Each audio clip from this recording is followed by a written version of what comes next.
নমস্কার। আজকে সমস্যার সমাধান করার জন্য মহাপুরুষরা বলেছেন, নিজের সমস্যা নিজে সমাধান করো। তো কি করে করব? কার সাহারা নেব?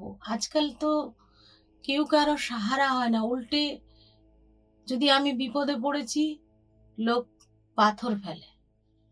কেউ কাউকে সাহায্য করে না, কিন্তু বেদান্ত সাহায্য করে। বাঁচতে সাহায্য করে, হাসতে সাহায্য করে। তো এই যে গুরুগম্ভীর বিষয় যে বেদ বেদান্ত চর্চা আমি কেন করব? না, আমার প্রকৃত আমির খোঁজ পাবো, রিয়েল আমির খোঁজ পাবো। সেখানে যে টেস্ট, সেই টেস্টটা আমি অর্জন করেছি, সেই টেস্টটা আমি পাবো। সেটা বাজার থেকে কিনে নিয়ে এসে না, বিচার করে। যেমনি বুদ্ধদেব বলেছিলেন যে তোমার বাচ্চা মারা গেছে, কিন্তু এমন ঘর থেকে সর্ষে নিয়ে এসো যেমনি কারোর ঘরে কেউ মরেনি। এই বিচারটা শিখিয়ে দিল। তখন ওর মা বলল যে ঠিক আছে, সবারই তো মরেছে, আমারও মরেছে, মেনে নিল কথাটা। কিন্তু এই মেনে নেওয়া সহজ না। অনেক মানুষের বা ছেলে মেয়ে মারা গেছে, সে মেনে নিতে পারেনি। সে হয়তো বুড়ো হয়েছে, মরে গেছে, কিন্তু মেনে নিতে পারেনি।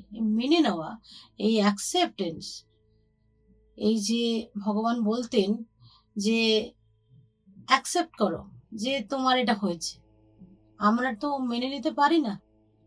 কেন হলো আমার সাথে এটা, আমার সাথেই কেন হলো, মানে এইটা আমরা কিছুতেই মানতে পারি না। তাই জন্য সমস্যা আমাদের বেশি। তো এই যে মেনে নিতে পারছি না, তাহলে কি করলে মেনে নিতে পারবো? না, এই বেদান্ত চর্চা আমাকে শুনতে হবে প্রতিদিন, রেগুলার। শুনে শুনে শুনে আমার মনটা যখন পবিত্র আর শুদ্ধ হবে, তখন আমার আস্তে আস্তে ডেভেলপমেন্ট হবে।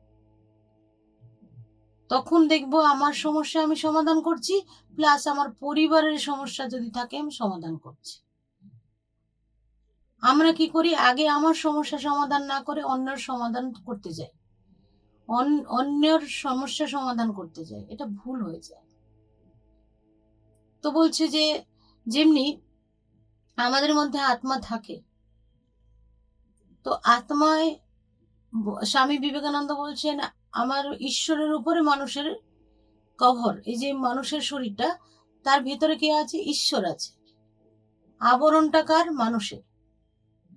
তো ভিতরে যদি ঈশ্বর থাকে, আত্মা থাকে, তাহলে কি না, দেখা যাচ্ছে যে আমার ভিতরে অনেক চিন্তা উঠছে, দুশ্চিন্তা উঠছে, সুচিন্তা উঠছে, কিন্তু আত্মা কিন্তু নির্লিপ্ত।